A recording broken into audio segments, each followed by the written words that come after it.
राज्य स्तरीय कारगिल विजय दिवस के उपलक्ष्य पर हमीरपुर पहुंचे मुख्यमंत्री जयराम ठाकुर ने शहीद कैप्टन मृदुल शर्मा स्मारक में श्रद्धांजलि अर्पित करके शहीदों को याद किया है। इस अवसर पर मुख्यमंत्री जयराम ठाकुर ने शहीदों को श्रद्धा सुमन भी अर्पित किए और 2 मिनट का मौन भी रखा। इस अवसर पर विधायक नरेंद्र ठाकुर, विधायक कमलेश कुमारी, कौशल विकास निगम के समन्वयक नवीन शर्मा, डीसी देवश्वेता वनिक, एसपी आकृति शर्मा भी मौजूद रहे। मुख्यमंत्री जयराम ठाकुर ने कारगिल विजय दिवस पर शहीदों को याद किया और कहा कि हिमाचल देवभूमि के साथ साथ वीरभूमि भी है और प्रदेश के सैनिकों ने देश की अखंडता को बनाए रखने में शहादतें देने में भी आगे रहे हैं,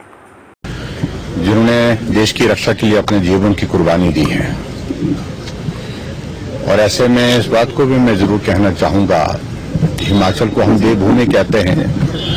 लेकिन देवभूमि के साथ साथ में हिमाचल वीरभूमि के नाम से भी जानी जाती है। वो इसलिए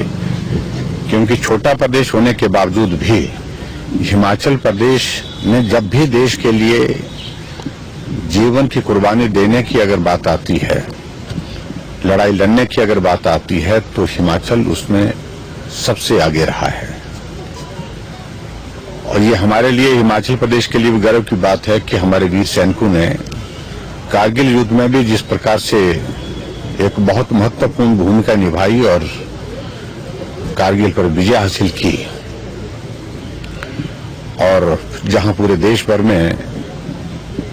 बहुत सारे सैनिकों ने अपने जीवन की कुर्बानी दी, वहां 52 सैनिकों ने हिमाचल प्रदेश में भी अपने जीवन की कुर्बानी दी और 2 परमवीर चक्र हिमाचल के हिस्से में आए। और ये क्रम आज भी उसी तरह से जारी है, जिसको हम कह सकते हैं कि वीरों की जो भूमिका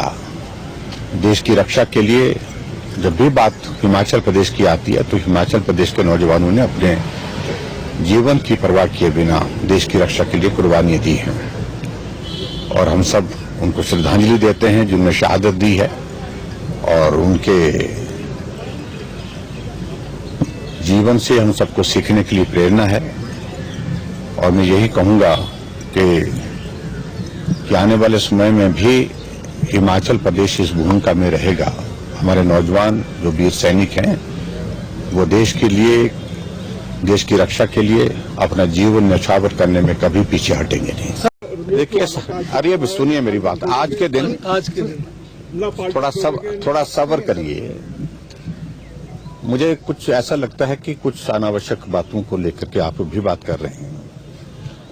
चुनाव आता है तो चुनाव में ये सारी चीजें कुछ होती हैं, कुछ जाते हैं, कुछ आते हैं। अब ये क्रम चुनाव के करीब सदैव होता है, लेकिन उसके बावजूद में मैं ये कहना चाह रहा हूं कि आने वाले समय में आप अभी देखिए और भी चीजें देखने को मिलेंगी। लेकिन हिमाचल प्रदेश में भारतीय जनता पार्टी का संगठन बहुत मजबूत है। आदरणीय नरेंद्र मोदी जी के नेतृत्व में जहां देश मजबूती से आगे बढ़ रहा है, आदरणीय जगत प्रकाश नड्डा जी के नेतृत्व में पार्टी आज आगे बढ़ रही है, तो ऐसे में हिमाचल प्रदेश में जब चुनाव होंगे तो निश्चित रूप से भारतीय जनता पार्टी की विजय होगी और शानदार विजय होगी। आज यहाँ पर हमारे ध्यान में आया, क्योंकि मेरा यहाँ हमीरपुर में यहाँ आना पहली बार हुआ, तो यहाँ शहीद स्मारक की जो बात उठाई गई है और मुझे जानकारी मिली है कि इसकी एक प्रपोजल बनी है, एक एस्टिमेशन बना हुआ 65 लाख का,